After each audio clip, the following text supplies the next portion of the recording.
yun? Kailangan ko po kayo ngayon. Meeting kami ngayon sa opisina. Tinanak. Paano naman ako? Kasing mama mo eh. Puro na lang mga kaibigan ang inatubag niya. Pinapaboran niyo pa po yung ibang tao kaysa sa akin. Anak! Ewan ko sa'yo. Masong! Kinakausap pa kita! Mercedes! Pa! Liga, uwi na tayo! Pa, ano ba? Hindi ko gustong tapas ng dila mo! Sige, sampalin mo ako, ma. Wala si Mercedes sa kwarto niya. Araw-araw ka na lang umaalis dito sa bahay. Bakit alam mo? Eh ikaw nga dyan, busy ka sa trabaho palagi. Wala ka rin dito palagi, di ba? Kagaya niyan, papasok na ako, hindi ka pa nakapagluto. Eh bakit hindi na lang ikaw magluto, ha? Ma! Alam mo papasok ako? Papa! Ako pa magluluto? Makinig naman kayo! O bakit? Ano ba yun? Kailangan ko po kayo ngayon. Family day po namin ngayon sa school. Anak, paano yan? Busy ako. May meeting kami ngayon sa opisina. Ako tinanak. May lakad kasi kami ng mga kaibigan ko. Tsaka nakauo na rin ako sa kanila. Ma, paano naman ako? Noon ko pa sinasabi sa inyo, pero hindi niyo ako pinapansin. Ito kasing mama mo eh. Puro na lang mga kaibigan ang inatubag niya. Parehas lang naman kayo eh, mga walang oras pagdating sa akin. Sa trabaho, diretso ka sa inuman. Mas pinapaboran niyo pa po yung ibang tao kaysa sa akin. Anak, intindihin mo naman ako. Para sa inyo naman itong ginagawa ko eh. Ikaw, ma, mas uunahin mo pa yung mga kaibigan mo kaysa sa sarili mong anak? Anak, hindi naman sa ganun. Pero okay lang. Sanay naman na ako eh. Anak! Yan na nga bang sinasabi ko eh. Bakit kasi hindi mo unahin yung anak mo? Ikaw din naman ah! Ewan ko sa'yo, makalis na. Masong! Kinakausap pa kita!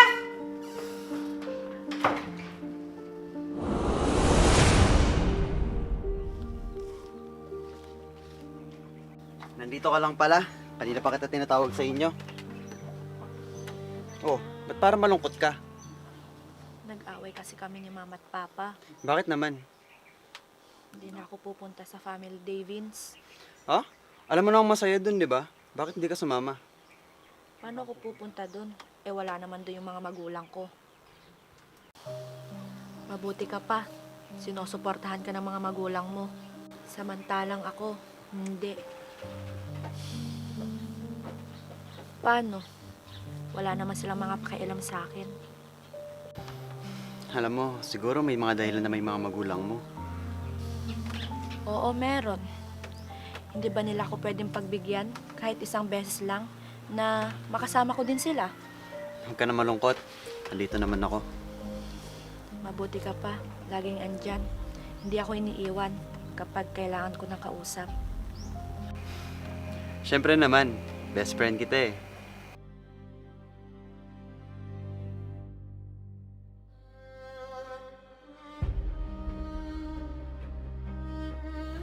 Oh, ba't parang may dumi yung mukha mo? Huy, Wala naman ah. Tara na nga. Mamasyal na lang tayo. teka, wala ka bang pasok? Ayoko munang pumasok. Ay nako, huwag na huwag mong papabayaan ang pag-aaral mo. Ngayon lang naman, Vince. Tsaka, hindi rin ako makapag-concentrate sa klase. Ano? Sasamahan mo ba ako o hindi?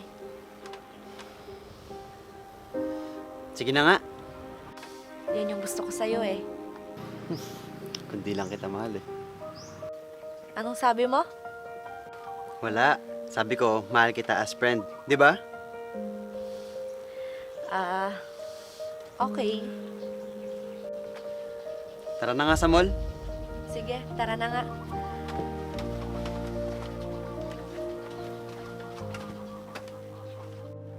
Nasaan na kayong batang yun? Anong oras na? Wala pa siya. Malalago talaga sa akin yun. Ayos! Panalo! Mercedes! Bakit ngayon ka lang? Mercedes, kinakausap ka ng mama mo? Tumawag sa akin ng professor nyo. Bakit hindi ka daw pumapasok sa subject niya? Mabuti naman at napansin nyo na ako. Ikaw bata ka, huwag mong binabastos tong mama mo. Talaga naman eh. Kapag may ginagawa akong mali, doon nyo lang ako napapansin. Sumusubra ka na! Tama na, Masong! Ikaw naman, Mercedes. Hindi mo kasi kami naiintindihan ng papa mo. Mas maganda, huwag nyo na akong pakialamanan sa mga gusto kong gawin.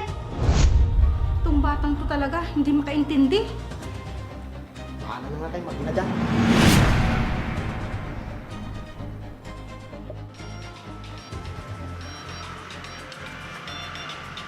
Vince! May tumatawag sa cellphone mo! Ay, Nay. Baka yung kaibigan ko yan. Sige, sagutin mo muna. Sige, Nay. Hello, Mercedes. Bakit ka napatawag? Paano? Nagtalo na naman kami nila mama at papa. Bakit? Ano yung pinagtalunan nyo? Nagsumbong kasi yung prof namin. Kaya yun, pinagalitan nila ako. Ah, ganun ba? Dapat kasi pupasok ka din. Bahala sila. Napapansin lang naman nila ako kapag may mali akong ginagawa, di ba? Aalis ako mamaya. Sasamahan mo ba ako? Oh, saan naman tayo pupunta? Basta, gusto kong lumabas. Mamasyal. Parang ayoko muna mag-stay dito sa bahay. Sige. Pero paano kung bukas na lang kaya? Baka gabihin tayo eh. Ngayon na lang, please. Sige na nga. Sige na. Pupunta na lang ako dyan sa bahay nyo. Ako na lang ang susundo sa'yo. Sigurado ka ba? Oo naman. May problema ba dun?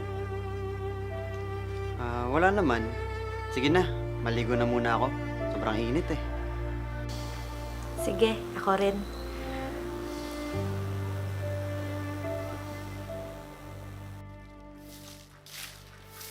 Ma, aalis pala ako. May lakad ka? Oo, ma. Diyan lang, may pupuntahan lang. Baka mamaya, gabihin ka na naman ha? Hindi, ma. Oh, nandito na pala si Mercedes. Ma, si Mercedes pala. Mano po, tita. Kailang ba dalawang aalis? Opo, tita. Magpapasama lang po ako sa kanya saglit. Ah, ganun ba? Iba na talaga ngayon. Babae na yung sumusundo sa lalaki. O paano? Maiwan ko na kayong dalawa ha? Huwag kayo magpapagabi. Oo, ma.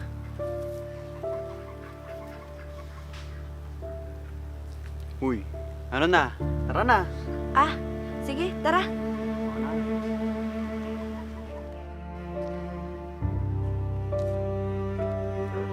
Mukhang nagkakamabutihan na yung dalawa. Napakabata pa nila. Tapos, babae ang lumalapit sa anak ko.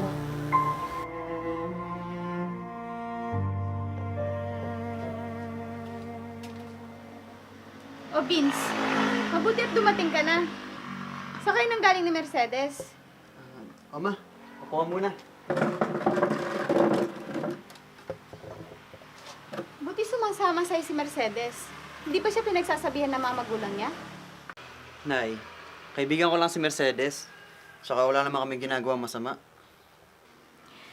Alam ko naman anak. Pero alam mo, na babae yung kaibigan mo.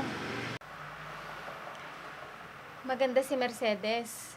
Hindi magtatagal, liligawan mo din siya. Paano yung pag-aaral nyo? Si nanay naman. Siya lang naman advance mag-isip para sa mga bagay na yan. Anak, pinapangunahan ko lang kayo. Mas mabuting pag-aaral mo nang atupagin nyo. Hindi ko naman po pinapabayaan pag-aaral ko, Nay. Sa ngayon, hindi. Eh paano pag nagkamabutihan na kayo ni Mercedes? Eh di mapapabayaan yung pag-aaral nyo? Pwede ba, Nay? Huwag kayong mag-isip ng mga ganyang bagay. Yan ang hirap sa'yo. Ayaw mong pinagsasabihan ka. Ngayon na nga lang tayo nag-usap. Vince, kinakausap pa kita! Vince! Pasaway na bata.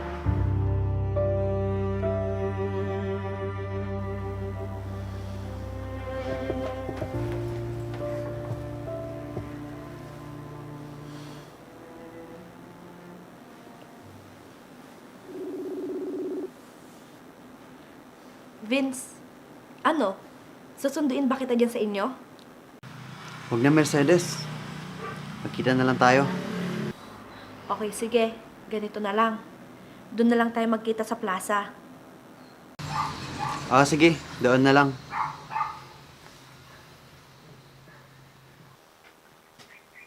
O anak, papasok ka na ba? Ah, opo, Nay. Mauna na po ako, Nay. Anak, huwag kang magpapagabi ha. Opo, Nay.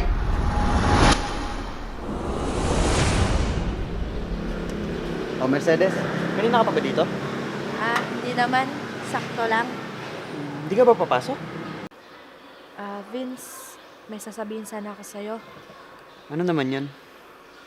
Baka hindi mo na ako mag-aral ngayong SEM. Marami kasi akong bagsak. Ha? Alam ba yun ng mga magulang mo? Hindi pa nga eh. Sigurado, pag nalaman ng mga magulang mo yan, papagalitan ka na naman nila. Kaya nga ako umiiwas sa kanila eh. Para hindi nila ako mapagalitan. Tara, pasyal tayo kila Abby. May klase pa kasi ako mamaya eh. Ikaw naman, minsan lang yon mag-aya si Abby. Kaya pagbigyan na natin siya. Sige na nga. Sige, tara na.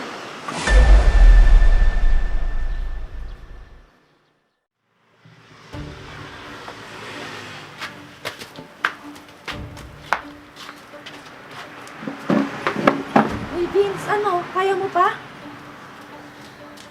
Vince! Nakainom ka? Konti lang, Nay.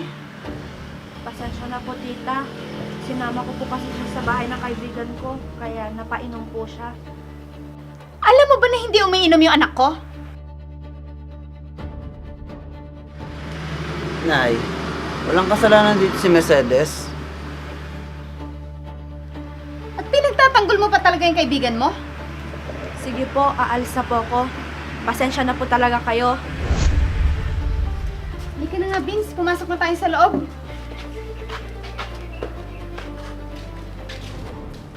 Ano sabi nung nanay mo? Galit ba siya sa akin? Si Nanay, ganun lang yun. Pero mabait yun. Vince, pasensya ka na. Hindi ko kasi alam na hindi ka pala umiinom. Wala yung Mercedes. Masaya naman ako kahapon kasi kasama kita. Ha? Anong ibig mong sabihin? Mercedes, sa totoo lang, gusto kita. Matagal na kitang gusto.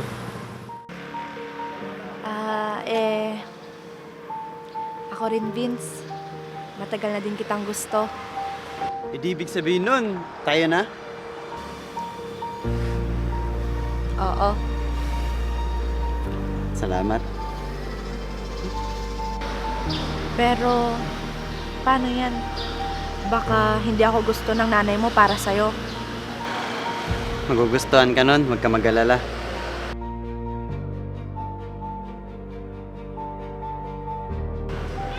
Huwag ka na lang mag-isip ng kung ano-ano dyan. Tara, magmerenda na lang tayo. Sige, tara.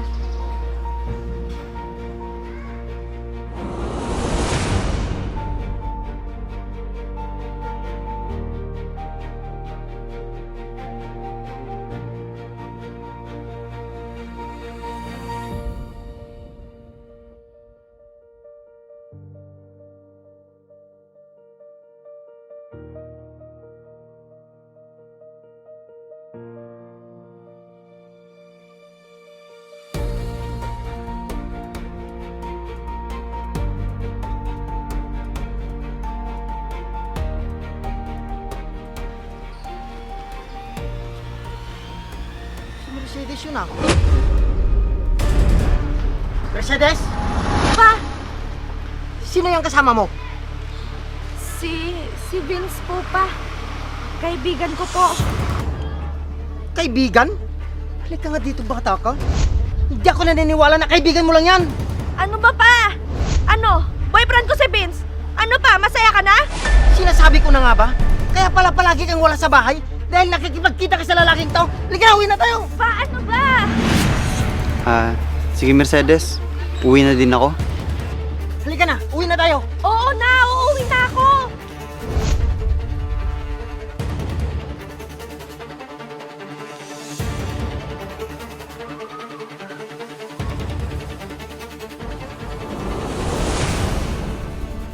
Ano na naman pag ginawa mo, Mercedes? Kaya pala pinabayaan mo yung pag-aaral mo dahil sa lalaking yon? Hindi siya ang dahilan kung bakit napapabayaan ko ang pag-aaral ko. Sino? Ha? Hindi niyo alam?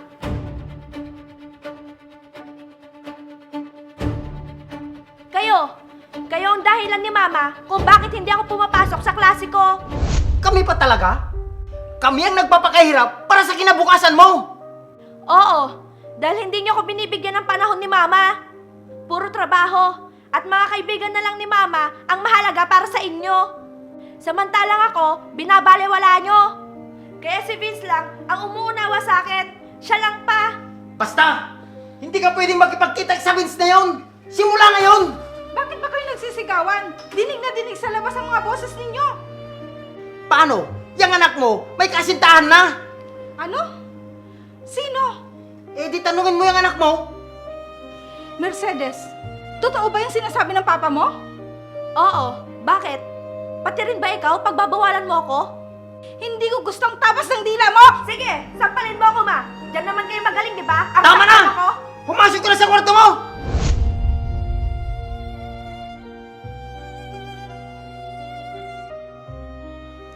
Hindi talaga ako makapagpigil sa batang yun. Hindi ko alam kung paano ko mapapatino yung batang yon. Ano kaya kung pauwi na lang natin siya sa probinsya? Sigurado ka bang hindi yung tatakas? At hindi makikipagkita sa kasintahan niya? Eh anong gagawin natin?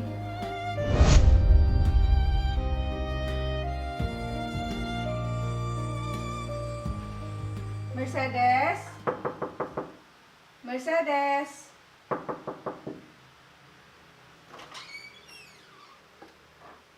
Nasaan kaya yun? Bakit, Mitch? Wala si Mercedes sa kwarto niya. Saan kaya pumunta yung batang yon? Sandali nga at tatawagan ko yung kaibigan niya.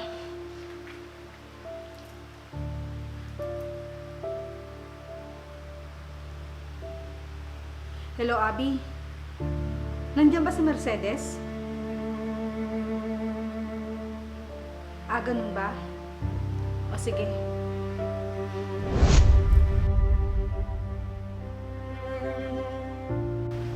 Alam mo ba kung saan nakatira yung kasintahan niya? Hindi eh. Pero, pagtanong na lang natin. O sige, tara na.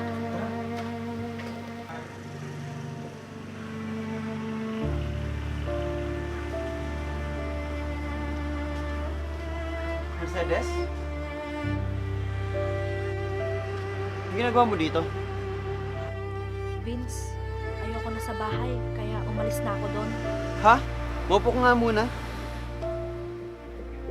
Baka mamaya niyan, magalit sa akin ng magulang mo. Vince! Asan ba yung... Oh, Mercedes! Ang aga-aga! Bakit nandito ka? Wala naman kayong pasok ah! Nay, may problema po si Mercedes. Siguro naglayas ka, no? Opo, tita. Ayoko na po sa bahay. Hindi naman po nila ako mahal. Hindi pwede yung ginagawa mo, Mercedes. Kung may problema ka sa pamilya mo, huwag mo idamay si Vince. Nay, kawawa naman si Mercedes. Gusto mo bang madami sa gulo ng pamilya nila? Eh kung mapagbintangan ka nila, natinanan mo siya. Sige po, aalis na lang po ako. Vince, totoo yung sinabi ng nanay mo. Teka lang, Mercedes. Hindi kita papabayaan. Nay, kung hindi niyo po ngayon papatuloyin, aalis na lang po kami. Sasamahan ko po siya. Ipagpapalit mo din ba ako? Diyan sa babaeng yan? Katulad ng ginawa ng tatay mo?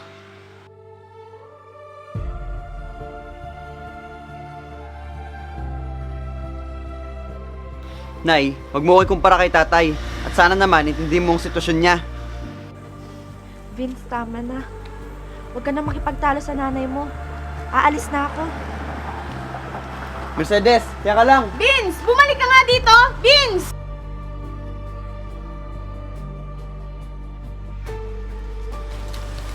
Nasaan na kayong batang yun? I-report na lang kaya natin sa pulis. O sige, tara.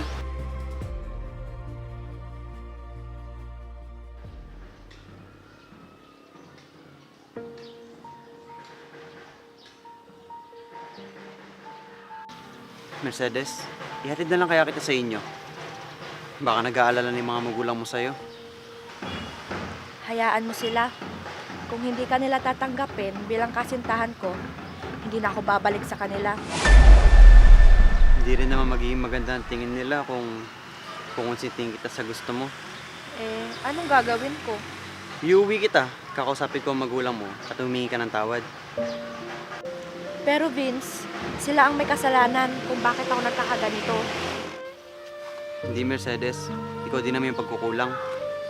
Yung pinapahalagan, ang mga gusto ng mga magulang mo para sa'yo. Mercedes, bata pa lang ako. Wala na akong tatay. Pero nandyan ang nanay ko para gabayan ako. At natuto ako sa kanya. Mabuti ka pa, swerte ka sa nanay mo. Kahit mag-isa siya, maayos yung pagpapalaki niya sa'yo. Dahil sinusunod ko mga payo niya at hindi ko siya sinusuway. Bakit ako? Sagana naman kami sa pera. Pero hindi naman ako sagana sa pangangaral ng magulang. Kasi lagi silang wala. Tara na, yari na kita sa inyo. Sige, salamat. Basta, huwag mo nang ulitin yon. Baka mapano ka pa. Oo na. Tara.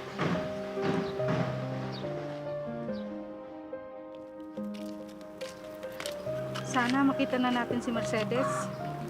Huwag kang mag-alala. Tatawag na lang daw ang mga pulis kung may balita na. Si Mercedes yun ah. Oo nga. Tara, punta natin. Tara. Mercedes! Pa, Sinasabi ko na nga ba eh, kasama mo na naman tong lalaking to. huwag mo pong sasaktan si Vince. At bakit hindi? Kung hindi ko kayo nakita, baka kung saan ka na dinala ng lalaking to. Sandali lang. Ito ba yung kasintahan niya? Parang namumukhaan ko siya.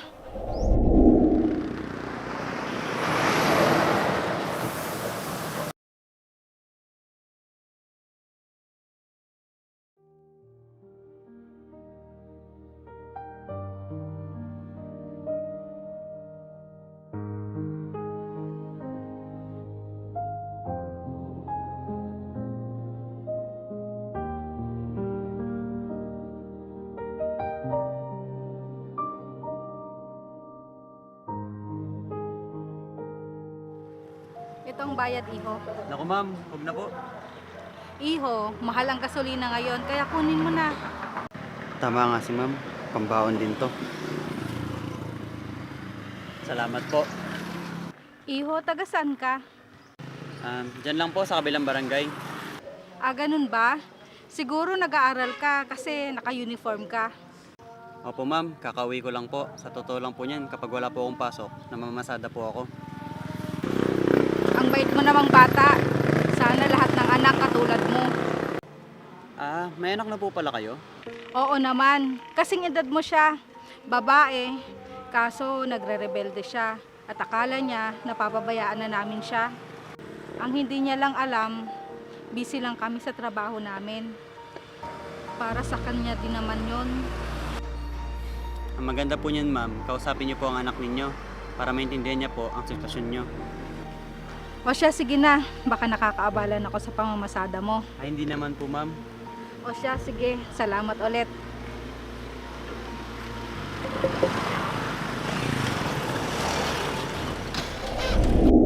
Ma'am? Oo, ikaw nga. Paano kayo nagkakilala? Siya yung tricycle driver. Mabait siya. Ito mabait? Nakita mo na ba kung anong ginawa niya sa anak natin? Balak pa niya yatang itanan yung anak natin.